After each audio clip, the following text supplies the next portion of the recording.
मुखी, तुलाही वाटतं हिला सोडून द्यावं? हे बघा, हा माझ्या मनाचा मोठेपणा वगैरे नाहीये, पण मला वाटतं हे तिघं बरोबर बोलतात.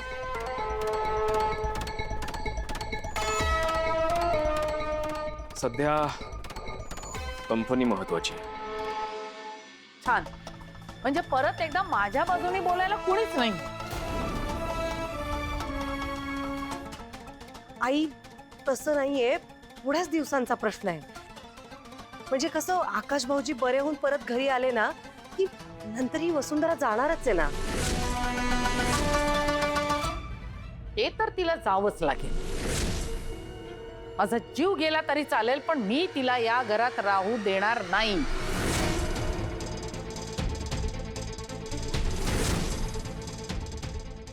ठरलं धर्म. यापुढे वसुंधराशी कोणीही बोलायचं नाही. असं समजायचं की ती या घरात नाहीच. एकदा का आकाश आला की तोच हिला सांगेल की बनीला घेऊन निघून जा म्हणून. त्यानंतर आपण सगळे मोकळे होऊ.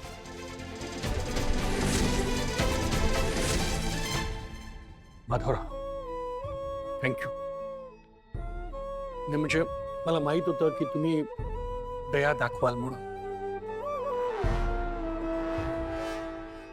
देव करो आणि या मधल्या काळात आपल्यामधले सगळे गैरसमज दूर हो.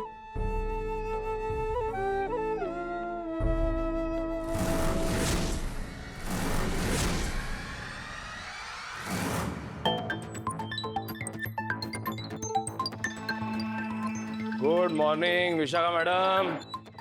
काय म्हणताय? काय चहा वगैरे मिळेल का? चहा? ही वेळ आहे तुझी यायची? मी काही ते रिकाम टेकडी बसलेली आहे का? तुझी वाट बघणं एवढा एकमेव उद्योग आहे माझ्याकडे. ठीक आहे ना मॅडम. रात्रभर हॉस्पिटलमध्ये होतो मी, जागरण झालंय माझं. त्यानंतर जरा डोळा लागला. माणूस आहे मी पण, एवढं काय त्यात? एवढं काय? अरे रात्रभर हॉस्पिटलमध्ये होतास ना, साधं काम करता आलं नाहीये तुला. तो जिवंत आहे अजून आकाश. आहे करा. का? का जिवंत आहे? मारणार होतास ना त्याला? का ऐन वेळेला तुझे हातपाय गार पडले काय रे? नाही नाही नाही, माझे हात वगैरे गार गरम असं काही पडले नाही. पण मला ना कधी कधी तुमचं आश्चर्य वाटतं मॅडम, खरंच. नाही म्हणजे एरवी एवढ्या शातीर बनून फिरता तुम्ही, मोठ्या मोठ्या प्लॅनिंग बिनिंग करता आणि बेसिक बेसिक गोष्टीमध्ये किलो माती खाता. काय? हे बघा, खरं तर मी आकाश ठाकूरला मारलं नाही ना, ह्यासाठी तुम्ही मला आज थँक्यू म्हणायला हवंय. तुला थँक्यू म्हणायचं का? मॅडम मला सांगा, आकाश ठाकूरला जर आता मारलं तर त्याने नेमका कोणाचा फायदा होईल? कोणा खरंच मूर्ख आहेस लकी, खरंच. अरे कोणाचं काय, आपल्या दोघांचा फायदा होणार आहे. आपल्या दोघांचा काय डोंबलाचा फायदा होणार आहे? म्हणजे जर फायदा झालाच ना तर तो त्या वसुंधराचा होईल. विसरताय का तुम्ही? अजून नवरा बायको आहेत ते दोघं. माय गॉड, कसं विसरले मी? आकाश ठाकूर जर मेला तर कायद्यानुसार त्याची सगळी प्रॉपर्टी त्याच्या बायकोला म्हणजे वसुंधराला मिळणार. मग त्यानंतर तुमच्या मुलीला आणि मला काय मिळणार? नाही, बरं झालं एका दृष्टीने आकाश मेला नाही ते. तनयाचं कसं विसरले मी हे सगळं? हो मॅडम, काय तोंडात काय पडपडताय? मला पण सांगा. नाही, काही नाही. अहो शांत व्हा, तुम्ही शांत व्हा. हे बघा, मला माहिती आहे तुम्हाला वसुंधराला बर्बाद करण्याची खूप घाई लागली, पण तुमच्यापेक्षा खूप खूप खूप खूप खूप जास्त घाई ना मला लागली.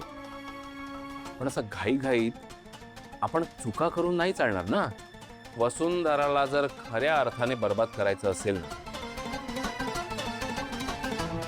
तर आधी तिला आकाश ठाकूर पासून कायमचं तोडावं लागेल. आलंय माझ्या लक्षात काय करायला पाहिजे ते.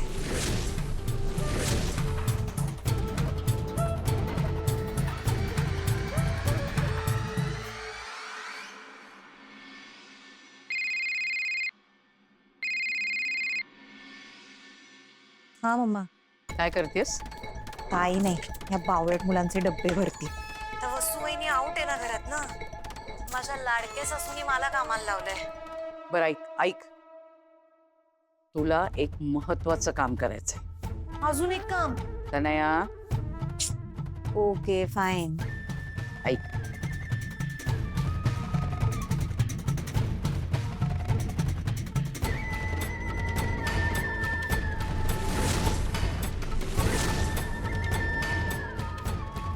एवढंच ना, तू झालंच समज.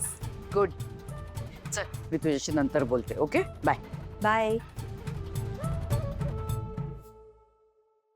आता काय तुझं? मुलांचे डबे भरायला आले. भरलेत ऑलरेडी. हा चिनूचा आणि हा मनूचा. आणि बनीचा डबा नाही भरला त्याचा.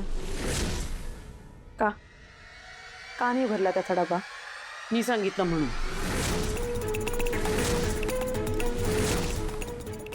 पण बनीची काय चूक आहे?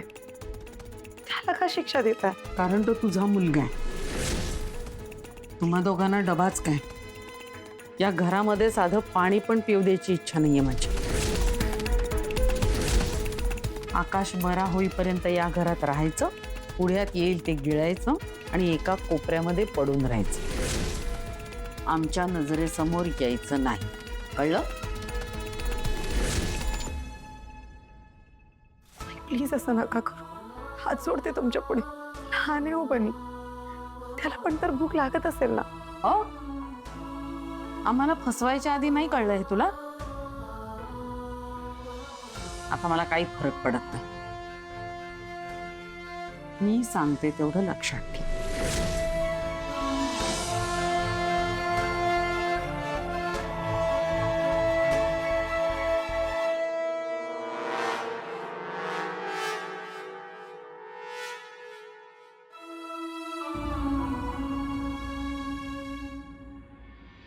अरे तयार झाले दोघी जणी. गोड दिसतायस माझ्या पर्या. आजी आज सुट्टी येतो ना, शाळेत जायचा मूड नाहीये. आजी तुला माहितीये, मला बाबाच्या टेन्शनमुळे झोपच नाही आली. हो अशी झालं. पण आता बाबा लवकर घरी येणार आहे आणि शाळा नाही बुडवायची. बाबा शाळेत आपण किती छान छान गोष्टी शिकतो की नाही. खोटं बोलायचं नाही, कोणाला फसवायचं नाही. काय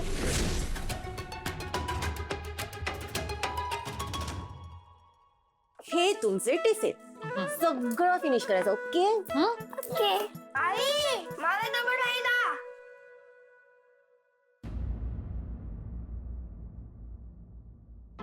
बनी बाळा, तुझा डबा आहे ना, हरवला बाळा. तू एक काम कर ना, मी तुला पैसे देते, टिफिन कॅन्टीन मध्ये खा. Okay okay. बहिणीच्या कॅन्टीन मधलं जेवण नको, तिकडचं जेवण चांगलं नसतं. आम्ही तिघं शेअर करतो. हा. थँक्यू बाळा. No problem. चला मी तुम्हाला गाडीपर्यंत सोडते.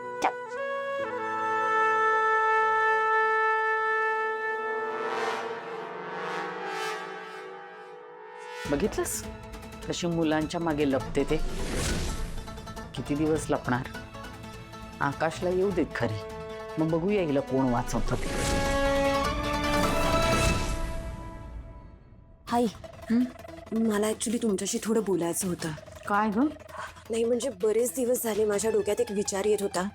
बघा ना, आपल्या घरावर सतत संकट येत आहेत, सतत काहीतरी घडतंय. आपण एखादा बाहेरचा उपाय केला तर? बाहेरचा उपाय? नाही ऍक्च्युली मला मम्माचाही फोन आलेला.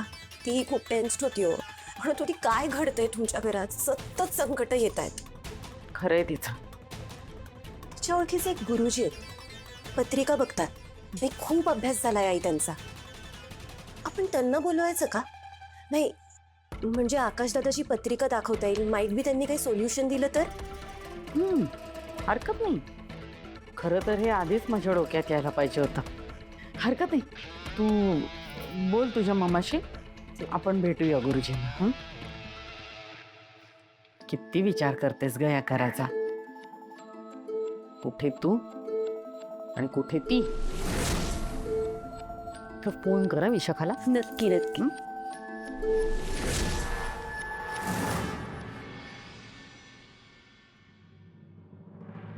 डॉक्टर कसं आहे आकाश? काय काय परिस्थिती काय? काही फरक पडलेला नाही, पण काळजी करू नका, आमचे सगळे प्रयत्न चालू आहेत. डोंट वरी, 24 तास थांबूया आणि मग ठरवूया काय आणि कसं करायचं ते. डोंट वरी. हा बोला. डॉक्टर नमस्कार, मी वसुंधरा ठाकूर, आकाश ठाकूरांची बायको. आय नो, तुम्हीच तर त्यांना घेऊन आला होतात ना. हो डॉक्टर, कसे येत होते? तुमचे सासरे सुद्धा हेच विचारत होते, अजून शुद्धीवर नाही आले. किती वेळ लागेल? का इतका वेळ लागतोय?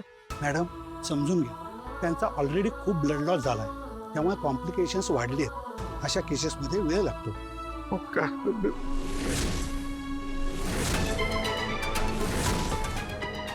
एक मिनिट हं, मी करतो तुम्हाला फोन नंतर. हा मग आपल्याला एखाद्या स्पेशलिस्टला बोलवायला हवं का?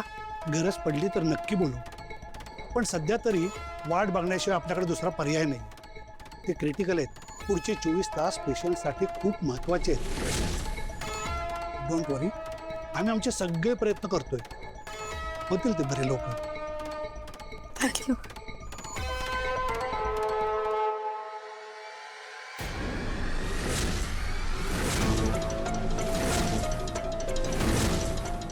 तू इथे काय करतेस? मी तू सांगितलं होतं ना आकाशच्या जवळ यायचं नाही म्हणून. नाही बाबा, मी जवळ नाही गेले, फक्त डॉक्टरांकडे तुमच्याबद्दल चौकशी करायला आले होते. घरी खूप अस्वस्थ वाटत होतं बाबा. हे बघ वसुंधरा, ही नाटकं करून आता काही उपयोग नाही. मी तुला सकाळी पोलिसात दिलं नाही त्याचा गैरफायदा घेऊ नकोस. बाबा, का गैरफायदा घेऊ? आता तुम्ही माझ्याशी असं का वागते मला नाही कळत. बाबा, मी आजपर्यंत जे काही केलं ना ते फक्त आपल्या कुटुंबाच्या आनंदासाठी, आपल्या कुटुंबाच्या भल्यासाठी केलं. मी माझ्या नवऱ्याच्या जीवावर का उठे? प्लीज माझ्यावर एकदा विश्वास तरी ठेवा बाबा. ज्या क्षणी तुझं खोटं बाहेर आलं ना, त्या क्षणी तुझ्यावरचा विश्वास उडाला. फसवलं गेल्याचं दुःख तुला नाही कळणार ग. सॉरी बाबा, माझं चुकलं. मी खोटं बोलले. मी खूप मोठी चूक केली. मला शार्दूलबद्दल तुम्हाला आधीच सगळं सांगायला हवं होतं, पण बाबा माझं कधीच कोणाला फसवण्याचा हेतू नव्हता बाबा, कधीच नव्हतं. मला फक्त आणि फक्त अनीसाठी भीती वाटत होती, म्हणून मी. पण बाबा, याचा अर्थ मी गुन्हेगार आहे असं तर नाही होत ना? नाही, तुला वाटत असेल तू खूप महान नाहीयेस आणि बनीच्या सुखासाठी लढतेस, पण आज तो ज्या परिस्थितीत आहे ना, त्या सगळ्याला सर्वस्वी तू जबाबदार आहेस. तू. आणि बघ, तू बनीची आई असलीस ना, तर मी पण आकाशचा बाप आहे. त्याला वाचवण्यासाठी कुठल्याही थराला जाऊ शकतो. माणुसकी म्हणून मी तुला माफ केलंय, पण परत जर त्याच्या वाकड्यात शिरलीस ना, तर मी स्वतः तुला पोलिसात दे. कळलं? बाबा, मला ते पास हात सोडतो मी. हात नाही बाबा. नको अंत बघूस माझा. चा निघुरीतून चा.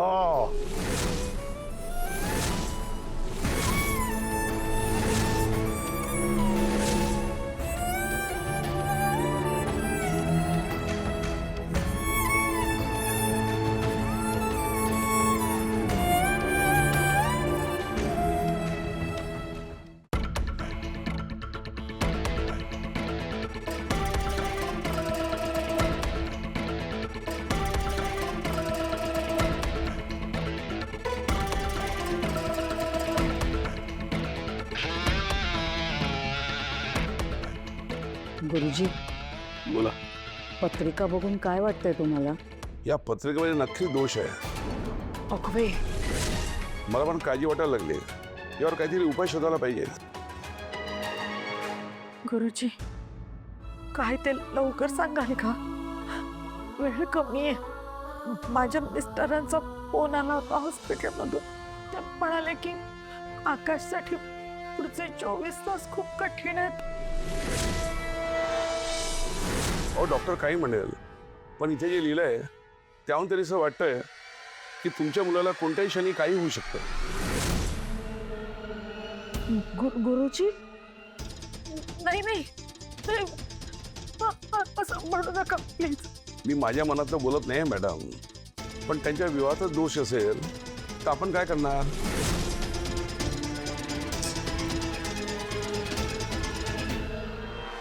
एक मिनिट गुरुजी, विवाहातच दोष आहे म्हणजे म्हणजे त्याची बायको वसुंधरा. होय, लग्नाआधी तुम्ही त्यांच्या बायकोची पत्रिका दाखवली नव्हती का? नाही, दाखवली होती ना, दाखवली होती. पण तेव्हा असं काही सापडलं नाही. म्हणजे असा काही प्रॉब्लेम नव्हता तेव्हा. आई, पण रानडेंनी चुकीची पत्रिका दाखवली असेल तर? काही काय बोलतेस तू तनया? मम्मा, अल्टिमेटली त्यांचा तोच कट होता ना की काहीही करून आकाश दादा आणि वसुवहिनीचं लग्न लावूनच द्यायचं. हे बघ तनया, त्यांचा काहीही प्लॅन असला ना तरी, आणि रानडे कसंही असले ना जयू, तरी मला नाही ग वाटत की ते इतक्या खालच्या पातळीवरती जाऊन असं घाणेरडं काहीतरी करते. नाही विशाखा, नाही, तनया बरोबर बोलते. ते असं अगदीच करू शकतात.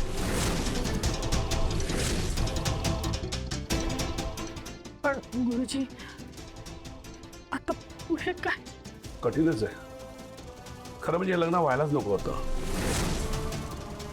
अहो पण आता आपल्या हाती काहीच राहिलं नाही.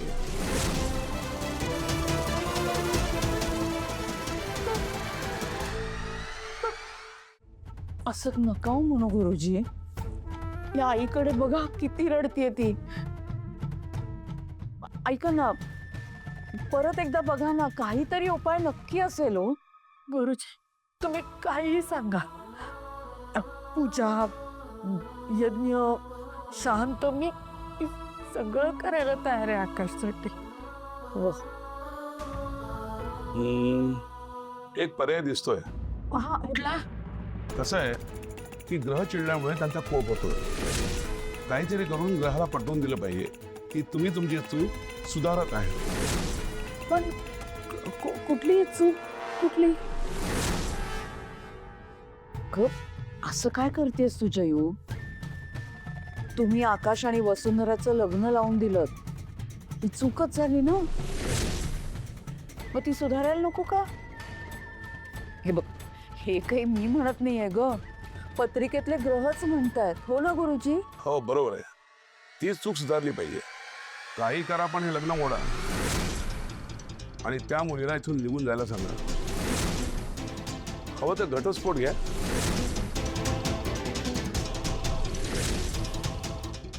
कारण जोवर त्यांचं नातं जोडलेलं आहे ना, तोवर तुमच्या मुलाच्या जीवाला धोका आहे. ठाकूबाई, अहो पण गुरुजी, ह्या उपायाने धोका टळेल ना? कदाचित. ग्रहांची खात्री पटली पाहिजे. आणखी तुम्हाला एक शेवटचा उपाय सांगू का? हा, सांगा ना, सांगा. हा, पण जरा निर्दय आहे बरं का. असू दे, कसाही असू दे, आम्ही करू.